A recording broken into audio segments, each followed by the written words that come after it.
So what's up mga kapadang?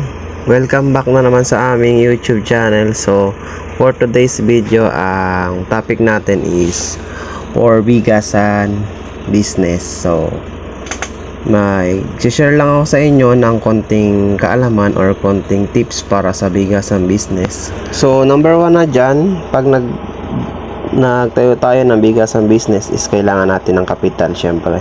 Tapos depende na lang sa inyo kung anong klaseng bigasan business ang gusto nyong itayo, kung wholesaler ba or retailer. Yan. So pag retailer ka is kailangan mo lang ng mga 50 to 100k siguro, pwede na.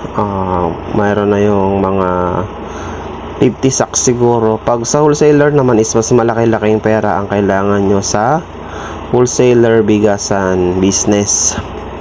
So number 2 is yung ating magiging pwesto or location ng ating bigasan business. So importante yan, importante na makahanap ka ng magandang pwesto para sa iyong bigasan business. Yung iba nga sa mga palengke, sa mga crossing ng kalsada, yung anuhan talaga heavy traffic, yung mga daanan talaga ng mga tao. So gaya dito sa amin is matao yung lugar namin at may palengke. So yung mga galing palengke, ang kadalasan magiging suki mo yung mga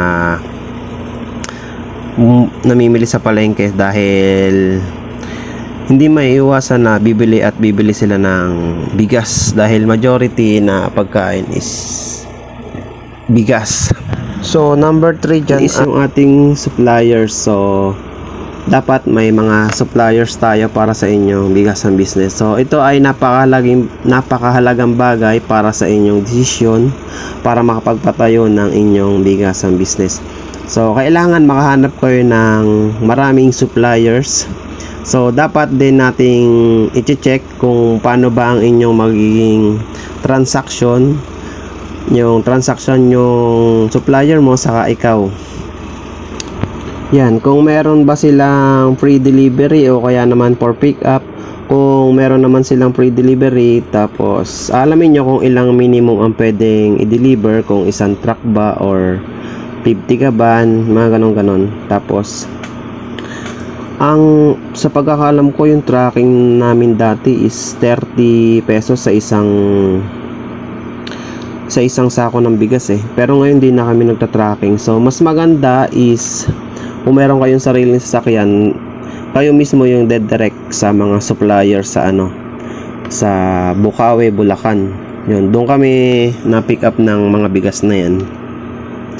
So hindi lang dapat isa ang inyong option sa pagpili ng mga supplier, dapat may second, third, fourth, yung marami kayong supplier ng bigas, kasi kung sakaling magkaroon ng aberya or merong emergency, meron kayong option na pupuntahan agad-agad. Yung buti na yung ready kayo sa mga pangyayaring hindi mo inaasahan.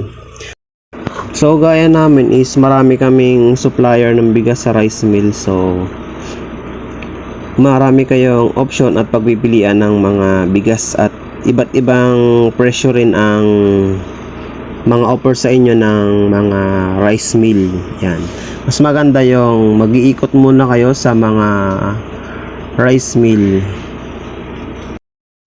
Then sunod yung ating mga kakailanganin para sa ating mga bigasan business, gaya na lang ng mga kahon, mga panakal, tapos kiluhan. So kailangan din nating mag-invest para sa mga yan pag may ilagyan tayo ng bigas para sa ating bigasan business. So kailangan nating gumawa ng mga kahon para sa display nating bigas. So pwede naman kung gusto nyo is yung nakasako lang, tapos i-display nyo lang dun sa harap, naka-stand lang sila, tapos doon na lang kayo sasandok. Parang dito sa amin meron kami nakakahon na bigas, tapos meron din kaming mga nakasako lang na nakatayo sa display. So nasa inyo kung mag-i-invest kayo para sa mga yon. So mas importante yung may kiluhan kayo at saka yung ang tawag dito, pang takal. So pagdating naman sa pagpipresyo ng bigas, nasa sa inyo na yan kung magkano ang ipapatong nyo na presyo. So kadalasan naman na sa bigasan business ang ginagawa lang is nasa 3 to 5 pesos lang ang tubo per kilo. Ewan ko lang sa iba, pero sa amin ganon. Pero sa pag 25 kilo na yan, ang tubo lang namin dyan sa puhunan niya is 20 pesos. Nagdadagdag lang kami ng 20 pesos per 25 kilo. So lahat kasi ng bigas namin is 25 kilo na. So wala na kaming 50 kilos. Parang hindi na uso yung 50 kilos eh. Mas mabenta pag naka 25 kilo yung bigas kasi mas madaling buhatin sa mga mamimili. Saka may choice sila na ang pang budget nila is pang 25 kilo lang. So yun, pagdating sa presyo is nasa sa inyo pa rin yan kung ano yung ipaprice nyo sa inyong bigas. Minsan kasi yung mga price sa mga rice mill is minsan tumataas siya, minsan bumababa. Depende na lang sa pagbiyahe mo. Minsan mataas na, minsan mababa. Kaya yung mga price din namin na bigay ng bigas is nag-iiba-iba rin. Yun. So pag ganon, mag-aabiso agad kayo sa inyong mga suki. Isa pang paraan para maging mabenta ang inyong bigas is i-promote nyo sa inyong social media ang inyong business. So gaya na lang ng online bigasan ngayon, maraming nagpo-post ngayon sa mga FB group ng online bigasan, lalo na sa Shopee at Lazada ay meron nang nagtitinda ng bigas. O kaya sumali kayo sa mga group sa inyong barangay, halimbawa na lang ng Commonwealth group, yung mga barangay ganito ganyan group. Tapos marami doon nagtitinda ng mga kung ano-ano. So pwede kayo mag-promote ng inyong bigas ron. Dahil dito sa group namin, sa may lugar namin is marami rin nagtitinda ng ganyan. So hindi lang ako nakapag-try mag-post na mga ganun. Pero meron kayong magiging customer sa ganyang paraan. At isa pa is pwede kayong mag-alok sa mga kare-karinderya ng inyong bigas. Lalo na kung meron kayong mga bigas na mga buhag-hag, yung maalsa, mga ganyan.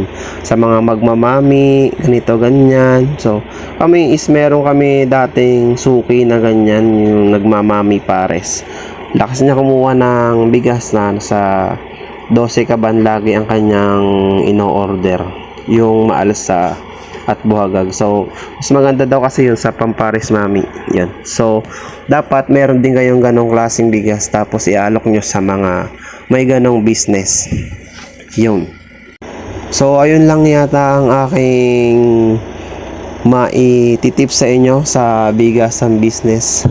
Yan. Yan lang yung alam ko. So, hindi naman ako expert pagdating sa mga pagninegosyo. So, isi-share ko lang kung ano yung mga nalalaman ko. So, yun lang at maraming salamat sa inyong lahat na nanonood at huwag niyong kalimutan mag-like, comment, share, and subscribe. So, enjoy sa panonood.